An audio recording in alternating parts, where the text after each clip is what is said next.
r/askreddit. What is the scariest story you know that is 100% true? Was working the evening shift at a gas station. Man comes in all disoriented. I go to help him out. He has a gash on his head and doesn't know where he was. I couldn't see any crashes around, so assumed he had fallen or something. Normally we are supposed to stay inside the glass shielded register area whenever anyone is in the store. I, being a nice human being, went to help while calling the police EMS. They got there and checked him out. They thought his head may have been fractured. Took him to the ER. I went back to work. Cops stopped back by for some coffee a few hours later. They told me the guy got hit by a baseball bat trying to break into a little girl's bedroom and was wanted for rape and murder in 2 other states. I never left the register area at night again. Kudos to the slugger that hit him. You sending him to the ER probably helped with the police getting a hold of him. I think you did the right thing regardless. If for nothing else, you made sure he didn't bleed out before facing the justice he so rightfully deserved. One of my friends had someone following her home, hiding in the bushes so they couldn't be seen. She booked it to her house, got inside, and he was watching the house from the outside. She called the cops. They come along quietly and got the jump on him. He had condoms, handcuffs, and a knife. When they got his DNA, it turned out that he was linked to a half-dozen rapes in the area. She credits her regimen of running sprints to outrunning him that night and firmly believes she would have been raped if she couldn't outrun him then. Rule number 1. Cardio. Not trying to make light of the story or anything, but he actually had condoms. Never thought of a rapist doing protected sex. My wife arrived at her parents' house that she was currently living in due to health issues of her father's. She got into the house, no one else was there at the time, and instead of going further in, stopped in the first room that held the computers, which was right by the door. She went into the room and was messing around on the internet when one of the cats came into the room. Her cat, to be precise. Well, this cat was super laid back. Loved everyone and never picked fights or got aggressive. He would literally lay down and let squirrels throw pecans at him from trees and do nothing but take it. Not tonight, however. Tonight he was growling and hissing intermittently while standing between my wife and the entrance to the rest of the house. A laid back sweet old cat was acting like he was going to rip out a throat. Well, my wife decided that this was really fucking weird, so she picked up her cat and left the house. Lo and behold, she sees a cop car patrolling down her street and flagged them down. She explained the situation and they demanded that she stay in their cruiser while they both checked it out.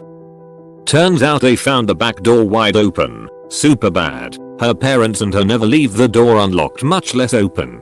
She came to find out later from those cops that they were hunting down a serial rapist that had been spotted in the area, and that was why they were rolling down a safe, normally residential street. Super spooky. Life pro tip. Always trust the cat. I used to have an incredibly chill, skittish little Siamese cat. Not a fighter. Not a ruffian. She would hide under the bed when anyone but me was in the house. Landlords and repair workers would say, "I thought you said you had a cat," but she was extremely loyal to me and bonded to me. I was living in an attic apartment where the front door opened onto stairs, and then the stairs went straight up into the living room. One night she is standing at the foot of the stairs inside the house, yowling her full head off. Just howling and yowling and really going to town. I'm half asleep and listening to her and wondering WTF, wishing she would stop. Then I hear it. A hand grabs the doorknob and turns it. Click. Turns it again. Click. Turns it again. Click. Someone is quietly but forcefully trying to jimmy open the door by twisting the doorknob hard in the middle of the night. Boom, I'm awake. My feet are on the floor. I'm like immediately vertical. And my cat races to the top of the stairs, looks me in the eyes and falls silent. She had done her job and gotten my ass up. This is about 2 AM and my boyfriend at the time would sometimes come home super late from his overnight job. So the first thing I do is call him and whisper, asking him if he's trying to get in the front door. He says, "What? Fuck no, call the cops now. Turn on all the lights in the house, make noise, get off the phone with me, and call the cops. Then call me right back." I do that, and the doorknob stops. The cops come and search the area and the block and find no one. It never happened again. After that I also barricaded the door. I'll never forget that what could have been an extremely dangerous if not potentially brutal situation in the middle of the night was foiled by my gentle little scaredy cat pussycat with big saucer eyes who was terrified of her shadow. But when shit got real, she woke my ass up. I couldn't have asked more of a dog. Cats are badass. Never doubt it. My girl has gone on across the rainbow bridge as they say. But I'll always treasure her loyalty and intelligence in this. Holy crap, I have a similar story. Relative of mine was in college and living in a small off-campus house by herself. At the time she thought she might have had a stalker. She had gotten some strange phone calls, no one answering on the other end, heavy breathing and that sort of thing, among other things. One night she is home alone in her bedroom studying, just her and a cat that she had recently adopted. So recent in fact that she hadn't even named the cat yet. The whole time she is studying, the cat is acting crazy. Pacing the floor meowing constantly, and sitting right in front of her closet meowing non-stop. She is getting really annoyed and finally has enough, so she gets up and goes to the closet to open it for the cat and hopefully shut him up. When she opens it there is a man sitting in her closet, and when she opened it, it startled him, so he jumps up, pushes her out of the way and bolts out of the house, literally ripping a hole in the screen door as he tore through it. She calls the cops, of course, gives a description. She had a clear look at his face. They find and arrest him. Turns out, he was also a serial rapist. He had been stalking her for weeks and broke into her house to wait in her closet until she was asleep, at which time he would pull his mask down and rape her. Same pattern with his other victims, but she was the only one to see his face. Her testimony put him in prison. The cat saved her. Always trust the cat. Japanese war crimes in World War II. That is my real answer, but it does remind me of that movie with Paul Rudd where they're talking about scary stories around the campfire and he says something like, "Everyday children like you are kidnapped and sold into child sex trafficking rings." Role models. The Paul Rudd movie, not the World War II Japanese. My great uncle was captured by the Japanese. He never really talked about it, except for one night when he had a drink and told my dad and granddad that they'd just decapitate people all the time. That's about all he ever said on the subject, but it clearly deeply affected him for the rest of his life. I feel like the Japanese war crimes of World War II are not as well known as they should be. A high priority inmate who could implicate dozens of wealthy and powerful people apparently committed suicide while on suicide watch at his prison. And the footage can't be found due to a malfunction of the camera. But the news told me that's how it happened, and the news is never wrong. His island is known in the area as Ped Zero Island for years, but the authorities raided this island only weeks after he is arrested. The night before he dies, his roommate is transferred to another cell, and hours before 2,000 pages of his court files are released. The documents include names of movie stars and aristocrats. But patriots are in control, so don't worry. He wanted to kill himself so badly that there's 2 bullet holes through the back of his head. This is a hometown story that stayed with me. It happened literally right around the corner from where I grew up, maybe a 2-minute drive away. Judy Kirby murdered 6 children and 1 adult by intentionally driving the wrong way on a divided highway in an attempt to commit suicide. She had been hospitalized for depression, but had also just ended a relationship with her ex-husband's brother and was by some reports involved in drug trafficking and fearing an imminent arrest. She picked up her sister's son, who was celebrating his 10th birthday that day. She then loaded her 3 children into the car, supposedly to pick up a gift for the nephew. Instead, she went missing with a carload of kids.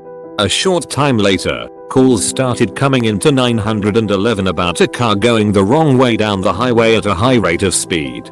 They made it about 90 seconds before a head-on collision with another vehicle, driven by a father with 2 children and another child along for the ride. The crash annihilated both vehicles. The only survivors were Kirby herself, and the child who was along for the ride in the other car. There were pieces of children all over the highway. She was sentenced to 215 years in prison. This sounds exactly like the story of What's Wrong with Aunt Diane, another real-life event where a woman drove a van full of children down the wrong way while being high on some drug before eventually hitting another car and killing herself and the kids. Really odd the similarities between Judy Kirby and Diane Schuller's cases. Jesus Christ. I'm glad she has to live with that for the rest of her life. Have you heard of the Nazi so bad that other Nazis, in particular fellow SS Nazis, constantly tried to get him and his unit disbanded and arrested? No. Well, his name was Oskar Dirlewanger, and his unit was nicknamed the Black Hunters or the Dirlewanger Brigade. Oskar Dirlewanger was an early adopter of the Nazi Party. He had been thrown in jail before for being a pedophile. Eventually, when World War II broke out and healthy ideal Germans were dying in droves on the Eastern Front, Oskar's old pal Heinrich Himmler, head of the SS, granted him a command of a unit made up originally of German poachers, and eventually German criminals being held in civilian jails camps, and military criminals. His unit was essentially designated as a rearguard unit meant to hunt down enemy partisans, or in most cases civilians in occupied countries. Oskar Dirlewanger SS unit was responsible for many atrocities. Some atrocities so barbaric and bad other SS units reported him and his unit for atrocities. A few examples, which have been popularized in film, include taking an entire village in Belarus and putting them in a church, locking the doors, and setting the church ablaze. Anyone who tried to escape was shot by machine guns and rifles. This unit raped, tortured, and murdered its way through Eastern and Central Europe. During the Warsaw Uprising they were sent to help squelch the uprising. One of their atrocities committed was going into a children's hospital, telling the nurses and staff that they were there to secure the church. Okay. Once the church was secured they raped the female staff, and some of the wounded and sick female children victims, and then went around shooting everyone. If anyone was found to have survived they were bayoneted. These guys were so horrible that other Nazis looked down their noses at them, and constantly filed complaints and reports against them, but with no real success. Thankfully by the end of the war this unit was destroyed and its leaders and criminal soldiers were hunted down like rabid animals. Can I vomit now? Holy shit, fuck that guy. From an article. The Red Army pushed west and a Soviet soldier shot him in the chest. Dirlewanger survived and went into hiding. French authorities later captured him in Altshausen in southern Germany after the war. They tossed him into a camp to await trial, but he never made it. The French authorities at the time claimed Dirlewanger died of natural causes, but the man's cellmate said he watched as Polish guards beat him to death.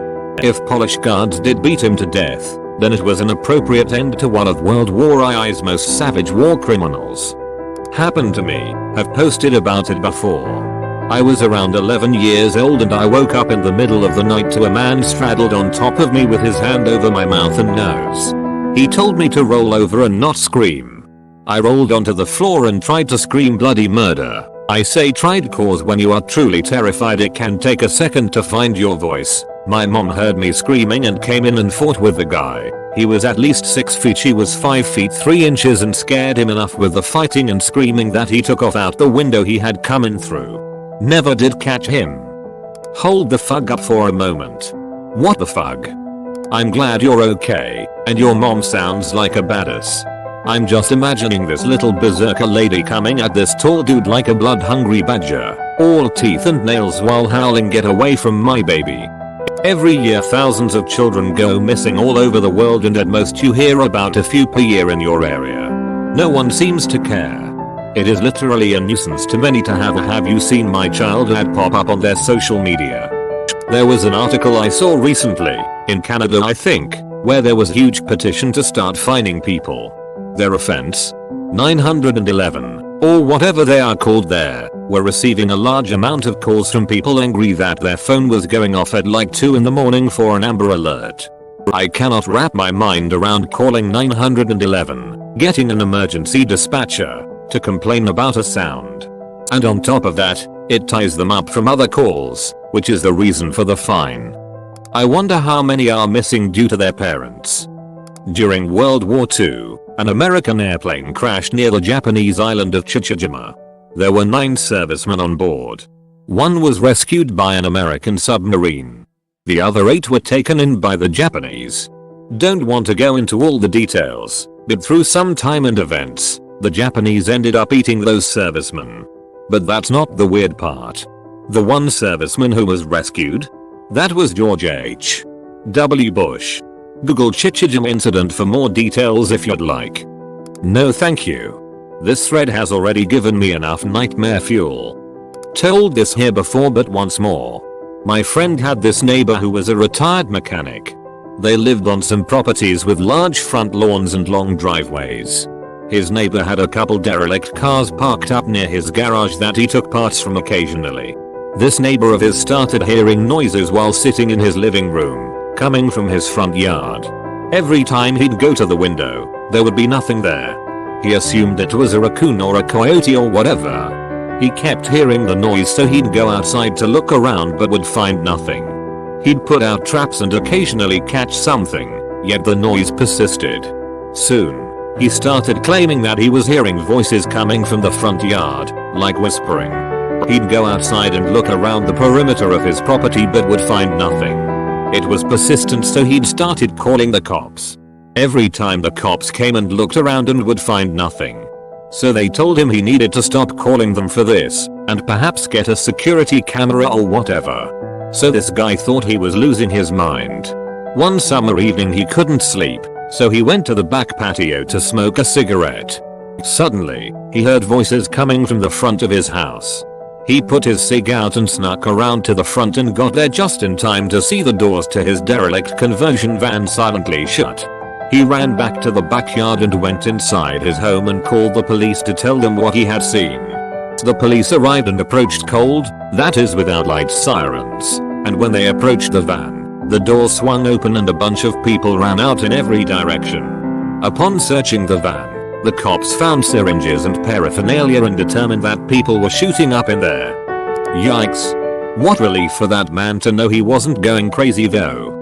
One night about 2 years ago, I believe it was spring and it was about 9 or 10 at night. A bit of context: my mother is a photographer and she has one of those big expensive cameras. Now I was just sitting in my room playing Xbox with my buddies and I heard the commotion of my family in the doorway to the backyard, a kind of commotion of people gawking, so I went out to see what it was all about. I go to my dad and ask what it is and he says there's something in our backyard and my mom is out there trying to get pictures but her flash isn't working. And she's right at the fence trying to get pictures, and all of a sudden the flash goes off and lights up the pitch black yard, and right in front of my mom is a bear stood up on its back legs just standing there. By the time the flash was done, my mom was nearly in the house. Was it a good pic though? I'll tell you one that happened to me, or rather, I was witness to. One night, I was out at a bar with a friend I was visiting in New Rochelle, NY. We went outside for a cigarette, and a car came flying past the bar. The car burned through a red light and started going up this hill that was on a curve. We watched as he veered over the double yellow and smashed head on with another car coming from the other direction. Both cars' hind ends lifted up, then slammed down. The car that was driving correctly burst into flames. I ran inside and grabbed the fire extinguisher, then yelled to the bartender to call 911 and say there has been an accident. My friend, a few other patrons, and me ran to the cars. Now, I used to think this was a fictional trope, but I was pretty drunk before this happened, and I swear it sobered me up instantly. I tried spraying the fire, but it did nothing. The fumes and heat were awful, and all we could do was stand back. The worst part was, and this will haunt me forever, was that the woman in the burning car was screaming as she died. My god, it was the worst sound ever. The fire department came and put the fire out. The police took us back to the bar and took statements. I found out the next day in the news that the car that was not speeding was being driven by a young woman coming home late from work. She was a block away from home, and I think she was either newly married or a new mother. The rotten motherfucker driving the other car was some rich drunk cocksucker. He lost a leg, but otherwise was physically unharmed. I have no clue if he did time, as I left to go back home a day or so later. I'm trying to find a link for the news story, but I can't, as this was maybe 6 or 7 years back.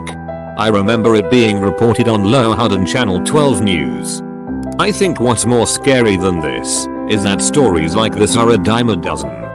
Last week I would have said the Japanese war crimes or the rape of Nanking, but frankly, For me it's the fact that absolutely nothing is going to come of the Jeffrey Epstein arrest and connections, that some of the most influential people on earth are totally and visibly able to manipulate the system to cover the fact that they're rapists, pedophiles, and murderers. It happened to my mom's friend a couple of years back. She was driving on the highway in the middle of nowhere, as in far away from any town. Suddenly a car that is passing on her left steers fully to the right in front of her, causing her to brake and steer very rashly. This obviously causes her to lose control and crash against a tree. She passed out, and sometime later, she couldn't really tell how much time passed, a group of Brazilians, all of this happened in Portugal, came to her rescue and told her things like, "Don't move, we're calling an ambulance, just hang on there," etc. She eventually passes out again, and about 2 hours later someone else comes and starts helping her again, and eventually the ambulance and her husband arrive. She tells them that some other people have been there before, but the guy that found her says no one was there. When they checked the trunk, everything had been stolen, including computer, camera, etc. She later said that she remembers thinking the car that made her crash had been following her for a while and driving a little too close. Make of that what you want. Sorry for my English. That giant billionaires, politicians, and celebrity all hide and cover for pedos and sex traffickers, and that they killed Jeffrey Epstein to cover it up. I especially liked how Bill Barr, Attorney General, acted shocked and outraged and said the depth of justice would get to the bottom of it and people will be held accountable. Which kind of, maybe sounds good until you realize that the Bureau of Prisons where Epstein died is also part of his own depth of justice. My dad and some friends got drunk and went for a drive on some back roads and were going as fast as the truck would go as teenagers. My dad was slightly less drunk than the others and eventually demanded they let him get out. They pulled over and he and one other girl got out. He and the girl started walking to town while the other three sped off in the opposite direction. Well, less than a mile up the road from where they got out is an extremely sharp turn, which they missed and hit a tree going pretty close to triple digits miles per hour. 2 of them died on impact, and the only reason the third survived is because they crashed in front of a house that 2 doctors lived in. The survivor was paralyzed and lost his leg and part of his arm and was in the hospital for 8 months before dying. This was in the 60s, so medical care wasn't what it is today. When I first got my permit, my dad took me to that corner to explain the importance of safe driving. It gave me goosebumps about how close he was to being in the truck. He said that the dad of the driver got what remained of the truck to be hung up in the center of town for months after, to be a warning to all. The story of Mary Vincent always stands out to me. In 1978, 15-year-old Mary was hitchhiking. A man named Lawrence Singleton picked her up. He brutally raped her and eventually made her get out of the car. She planned to run, but he noticed and cut both her arms off. He threw her into a ditch and left her to die. She packed her stumps with mud to stop the bleeding and spent all night crawling out. She eventually makes it to the highway and starts walking, naked and covered in blood. The first car that saw her sped away in fear. The second car was a couple on their honeymoon. They picked her up and she survived. You should definitely read more into the story, it's crazy. What really upsets me most about this is that Singleton was released from jail for good behavior and went on to murder a different woman a few years later, Roxanne Hayes. Somebody bought a house where a murder-suicide took place and found a $5,000 check in the walls alongside a letter written in Vietnamese that was addressed towards the killer. I am 20-year-old male and live a very eventful and lucky life. This is one of the many scary events that happened in my lifetime. Short version, I may have been targeted by a serial killer. Long version, I attend a uni outside my city and therefore I rent a student accommodation throughout the year. The contract for my accommodation ends before my last exam, which would be on the following week. I thought to myself I could go to the uni library, usually 24/7, the night before and spend an all-nighter. Irresponsible, but last-minute revision is my savior. I get to the library at around midnight. I see that it is closed for emergency maintenance. I'm unsure of what happened, but at this point my plan is screwed and I'm thinking the best thing to do is to book a hotel and just study there. All the hotels around seem to way too pricey and I notice there's a hotel that's pretty cheap for the night. I walk for about 30 minutes on this long dark silent road. At this point I'm scared and notice a light at the end of the street being my hotel. I think to myself, finally. At least I'll be safer in there. Spoilers, I was not. I go into this old Victorian-like building and notice no one is at the reception. I ring the bell a couple of times until I see a tall, strange-looking man staring at me from the top of the stairs. I ask if he works there. He tells me he doesn't and is just another customer. He then proceeds to ask me a lot of personal questions. I answer truthfully but in a very vague manner. He then proceeds back up the stairs where I hear loud bangs followed by shouting. The reception staff then comes back to the reception and I end up booking the room. As I go upstairs I hear knocking on the door next to mine followed by some shouting. I hear a few more knocks, then I get a knock on my door. I open the door to see the strange man from before. He asks me if I'm alone and I tell him that I have a friend coming over in 5 minutes. I did not. He then asks if he could come in and I refuse. This then prompts him to try to force his way into the room, which I resist and close the door on him. There were about 10 minutes of peace before more knocking on my door. At this point I'm watching a YouTube video on my phone with a bit of talking and not much background noise. Straight after the knock I hear footsteps going to another room knocking. I assume the man thought that the voice from the YouTube video was my visiting friend, making him hesitate and target the door next to mine. There were seconds of silence followed by large banging and the walls shaking. I was about to S myself at this point. I hear screaming and shouting. I later find out that the weirdo was a serial killer who was hiding knives and machetes, intending to kill someone that night. He broke down the door of the person next door and tried to kill the person staying there. The police came shortly after and took down statements and information. To my knowledge the individual ran away. I do not know whether he got caught. He was in fact a prime suspect for a previous murder, and since then I have never gone for a cheaper hotel, no matter the alternative distance or price. Junko Furuta. I moved into another town. I was surprised by people who looked as they knew me, even though I saw them for the very first time. And everyone around was so rude, despite of all other sources telling how friendly people there were. I was also greeted by "Oh no, you again" in one place where I went for the first time. I was looking for a room for rent, and one of the owners told me that he won't rent it to me, because my co-tenants saw me following and stalking them. I was like, what the fuck? Am I doing things and forgetting? Is something wrong with my mental health? Then, I went abroad for 3 months. No such thing was happening there. Everything was normal. I thought, guess it's just a local culture, they do that to get rid of newcomers. Once I returned, I went to a fast food to leave my CV. The guy said, "You were here a month ago, and it hasn't changed. We aren't recruiting." Right, I was on another continent. I couldn't have just bought 2 airplane tickets, spent several days, and just forgetting about it. And my bank account wouldn't forget, anyway. That's when I started to understand what's going on. And then one day, I finally saw myself on the CCTV, trying to steal something. Right. Stealing, following people and stalking, and being disliked, makes sense. There was some thief who looked exactly like me, even had similar hairstyle, which was in fashion around.